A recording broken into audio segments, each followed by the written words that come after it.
ada wali murid, tenang nggak dia sekolah belajarnya? Seorang anak wanita pengen nikah, ada wali nikahnya, tenang nggak nikahnya? Begitu juga orang yang beriman.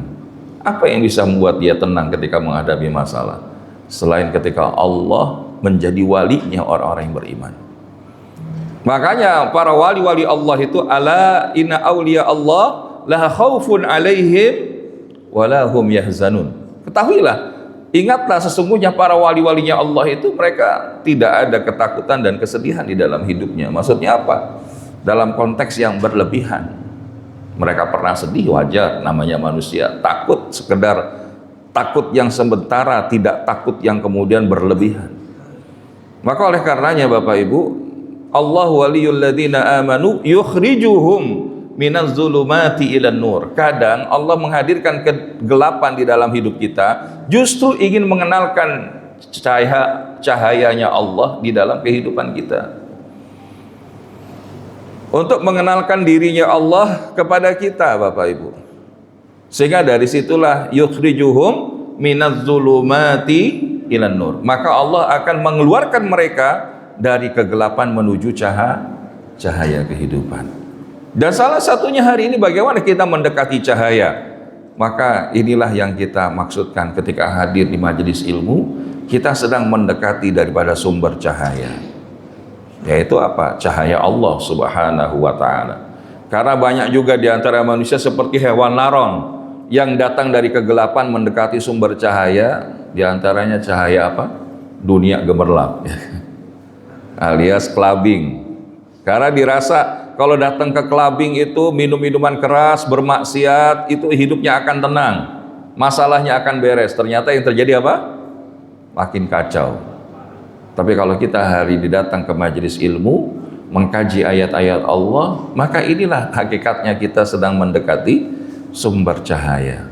Kita beribadah, beramal saleh. Karena di dalam konteks hidayah yang diberikan kepada seorang hamba, kenapa kita perlu ittiba'al hidayah? Kita perlu mengikuti hidayah. Karena yang pertama, orang-orang yang mengikuti petunjuk dari Allah subhanahu wa ta'ala, hidupnya itu akan bahagia. Nah, jadi ini surah Al-Baqarah. Ulaika ala hudam min rabbihim wa ulaika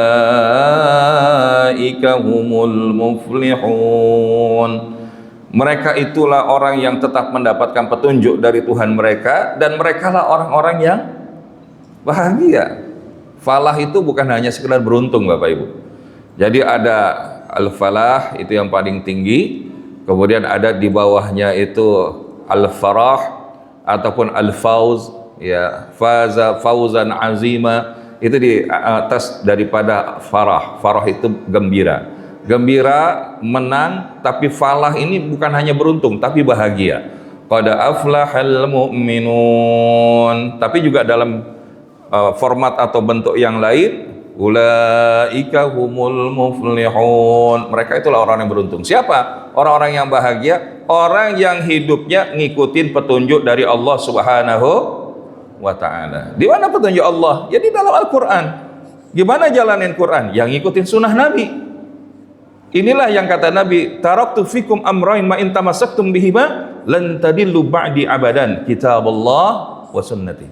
Telah aku tinggalkan kepada kalian dua perkara, jikalau kalian berpegang teguh kepada keduanya, maka niscaya kalian tidak akan tersesat selama-lamanya. Itu adalah Al-Quran dan Sunnah. Jadi orang kalau hidup dengan aturan Allah, maka hidupnya akan bahagia Bapak Ibu. Dan hari ini kenapa orang hidupnya nggak bahagia? Karena dia nggak hidup dengan mengikuti aturan Allah SWT. Maka berbahagialah yang kita selalu membahas, mengkaji bagaimana aturan-aturan Allah itu di dalam hidup kita, dalam petunjuk-petunjuknya di dalam Al-Quran, dicontohkan oleh Nabi kita dan generasi setelahnya. Yang kedua, al-ittiba'ul hidayah akan menghadirkan hidup yang nggak akan gelisah atau larut dengan kesedihan Bapak Ibu. Karena disebutkan di dalam Al-Quranul Karim, faman tabi'a hudaya,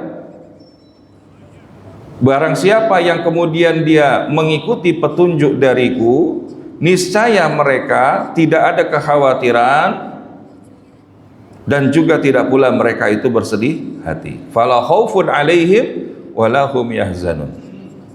Dan ini yang tadi kita sebut, bahwasanya ternyata di dalam hidup kita, kalau kita mengikuti hidayah Allah Subhanahu wa taala, maka hidup kita ini nggak akan bahasanya mengalami apa yang kita sebut itu kekhawatiran dan kesedihan yang berlebihan. Tapi justru kita akan berada di dalam keterbimbingan. Contoh, Ashabul Kahfi, Bapak Ibu. Ini kisah Ashabul Kahfi ini biasa saja atau ajaib, Bapak Ibu? Kenapa kita bilang ajaib? Sekarang saya pengen tanya, kalau hari ini kita nggak makan, paling lama itu berapa hari, Bapak Ibu sanggup bertahan? 3 hari, oke. Terus kalau minum, nggak, berapa lama kita mampu bertahan? Nggak minum itu berapa lama sanggup kita bertahan? Sehari. Tidur paling lama berapa lama? Secapek-capeknya kita, sepengen-pengennya tidur, paling lama berapa lama? 7-8 jam udah mentok ya gitu ya. Bahkan kalau sampai 24 jam apa yang terjadi? Ya sakit badan. Tapi yang menarik, saya tanya Bapak Ibu, kalau ada enggak sih orang yang dia nggak makan, nggak minum, dan tidur 309 tahun? Nah, ada atau enggak? Siapa itu? Ashabul Kahfi. Pertanyaannya, itu ajaib atau biasa saja, Bapak Ibu? Bagaimana kemudian keajaiban itu bisa datang kepada mereka? Nah, ini dalam Quran, surahnya Al-Kahfi ayat yang ke-10. Sebelum kemudian Ashabul Kahfi itu masuk ke dalam gua, mereka minta kepada Allah. Apa yang mereka minta? Rabbana atina min ladunka rahmah wa hayyi' lana min amrina rasyada. Ya Allah. Jadi kalau kita belajar doa-doa dalam Quran ini luar biasa. Jadi ini bagaimana yang diminta oleh Ashabul Kahfi 2 sama Allah. Yang pertama rahmah, yang kedua adalah rasyada. Nah, jadi rahmah ini apa? Ya, di dalam tafsir Ibnu Katsir disebutkan 3. Yang pertama itu adalah as-salamah, keselamatan. Keselamatan dari Allah. Karena latar belakangnya kenapa kok Ashabul Kahfi itu masuk ke dalam gua? Karena pada masa itu ada raja zalim namanya Raja Dicyanus. Yang dia ini memerintah dengan kesewenang-wenangan. Sehingga kalau ada bahkan di antara warganya, rakyatnya punya pendapat beda sama raja itu, maka ketika dia beda, hari ini dia ngomong, besok tinggal nama gitu. Tapi yang menarik secara kontekstual, Ashabul Kahfi nggak bilang gini, ya Allah tenggelamkan raja zalim itu ya Allah, matiin raja zalim itu ya Allah, enggak. Tapi kalau bahasa mereka apa? Ya Allah selamatkan kami daripada kezaliman pemimpin tersebut. Ini luar biasa Bapak Ibu. Jadi kita itu mintanya selamat, bukan minta menghancurkan. Karena secara letterlock kita tidak membenci manusia, karena manusia itu ciptaan Allah. Tapi yang kita benci perbuatannya. Artinya bisa saja seorang yang dulunya kita benci, kalau dia dapat hidayah, bisa jadi dia menjadi orang yang paling dicintai. Ada itu di parlemen Belanda, namanya Geert Wilders, kalau saya nggak salah ya. Dulu itu, wah, termasuk Islamofobi, benci dengan Islam, mau bakar Quran. Alhamdulillah cahaya hidayah masuk ke dalam hatinya. Sekarang menjadi di antara pembela Islam di parlemen Belanda.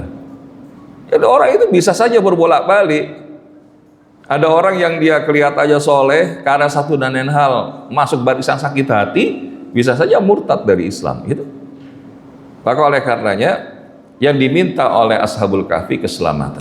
Yang kedua an-ni'mah, diberikan nikmat, bisa nggak makan, nggak minum, tidur 309 tahun itu nikmat nggak Bapak Ibu? Nikmat. Kalau bukan Allah yang memberikan gitu, nggak mungkin dia bisa bertahan tidur 309 tahun. Yang membolak-balikan Ashabul Kahfi terkena cahaya matahari, siapa kalau bukan Allah? Sehingga ketika mereka bangun itu mereka bilang, udah berapa lama kita tidur? Rasanya baru kemarin aja kita tidur. Maka begitu kemudian salah satu di antara mereka membawa daripada perbekalan uang mereka belanja, kaget orang-orang, ini udah ratusan tahun, kok sekarang masih ada gitu. Hadza min fadli rabbi. Dan yang ketiga al-jannah. Rahmat Allah itu adalah ketika seseorang itu, kata Nabi SAW, bukanlah seseorang itu masuk surga dijauhkan neraka karena semata ibadah dan pahala mereka, amal-amal mereka, akan tetapi semata-mata karena rahmat Allah Subhanahu wa taala. Wala ana illa bi rahmati minallah, ya. Wala ana, dan bahkan Nabi bilang saya pun demikian kalau bukan karena rahmat Allah. Jadi dengan rahmat Allah mereka hanya mengharapkan rahmat Allah, dan kelak mereka menjadi penghulu daripada seluruh para pemuda di dalam surganya Allah Subhanahu wa taala. Nah, yang menarik Bapak Ibu, yang diminta oleh Ashabul Kahfi nggak cuma rahmah, tapi juga ditambahkan dengan rosyada. Nah, rosyada ini ada yang bilang petunjuk, dalam bahasa lain dari hidayah, huda. Rosyada juga dimaknai keterbimbingan. Jadi orang kalau dia sudah dikasih rahmah, nikmat, salamah dari Allah, tapi kalau dia tidak dikasih keterbimbingan, petunjuk dari Allah, tergelincir. Qarun dikasih nikmat nggak sama Allah? Tergelincir. Fir'aun dikasih nikmat nggak sama Allah? Terus tergelincir. Makanya kita butuh rosyada.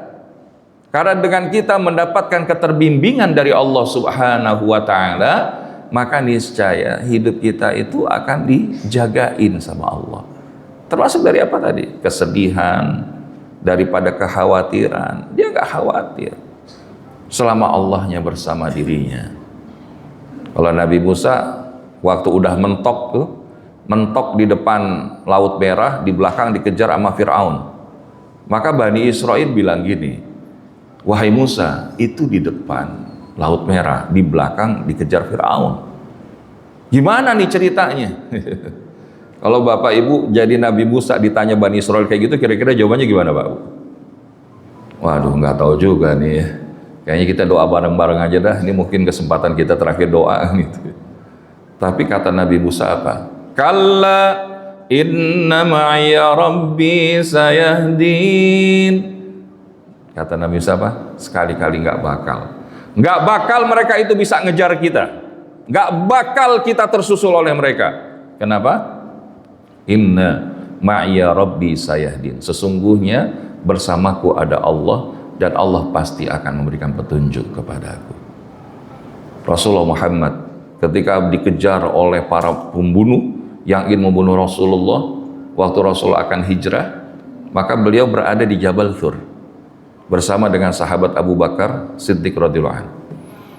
Takut Abu Bakar Siddiq radhiyallahu anhu itu kalau Nabi kelihatan dan bakal dibunuh. Tapi kemudian apa kata Rasulullah? La tahzan innallaha ma'ana. Jangan sedih, sesungguhnya Allah bersama dengan kita. Jadi Bu, Pak, orang-orang yang dia mengikuti hidayah, memang dia tahu ada masalah, ada kesusahan, ada sebuah penderitaan pun musibah, tapi dia nggak kehilangan arah. Ini yang kedua. Yang ketiga, dengan hidayah itu maka akan menjadi mudah dan indah. Karena Allah menurunkan syariat kepada kita bukan buat susah Bapak Ibu. Yuridullahu bikumul yusra wa la yuridu bikumul usra. Allah menghendaki kemudahan bagimu dan tidak menghendaki kesukaran bagi kalian. Jadi Allah nggak pernah buat syariat itu diturunkan kepada Nabi, Nabi menjelaskan kepada kita, yang itu membuat kita susah, enggak Bapak Ibu.